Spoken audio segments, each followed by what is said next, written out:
Yes, actually, if you look at the Bible, there is no record between when he was 12 years old. The last record they have from him is when he's 12 years old and he is arguing with the judges and the priests in front of the temple, and suddenly he vanishes, from the Bible. There is no record of him, and suddenly he's baptized with John the Baptist when he's 30 years old. But what happened between 12 and 30? The Bible is absolutely silent in that regard. But we know very well that he went to Egypt.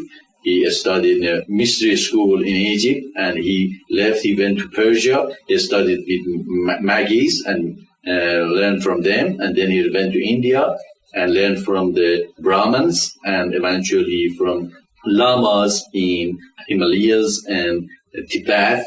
And actually there is a monastery in India that they have a manuscript, an explanation that the Christ was with them around 2,000 years ago, and they have the record of his death and crucifixion in that place. Okay, of course, Indians and Hindus and lamas are very secretive, societies, and they don't usually let this information out easily. But what this thing has been found that Christ has been there.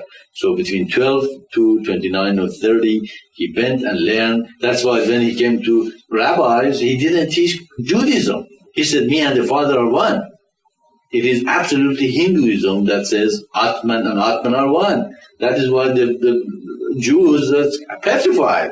How can you and God be one? Okay, God, Yahweh is up there somewhere, just like a Muslim. When the Sufis jump of joy and say, and Allah or me and God are one, absolutely they become petrified.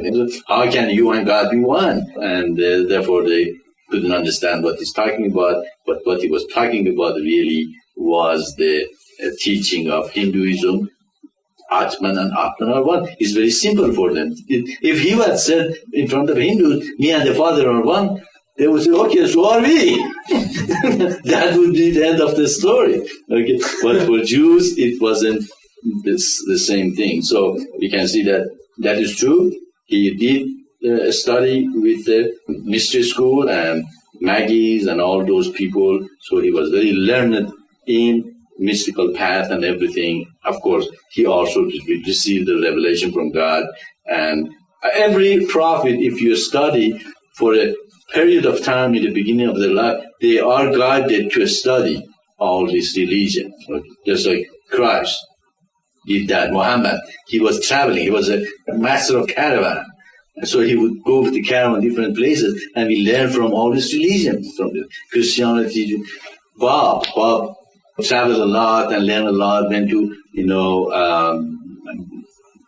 Iraq and all that. So all these people, myself, I came to the United States. That was the period that all those people from India would come here and teach you guys how to meditate and transcendental meditation and Guru Maharaji. And absolutely, I got caught up in that flow and eventually joined an organization and started meditating and knowing. So every, prophet has gone through this realization and study of all the scriptures and religions, and then, of course, God also give them a revelation which is greater than what they knew before.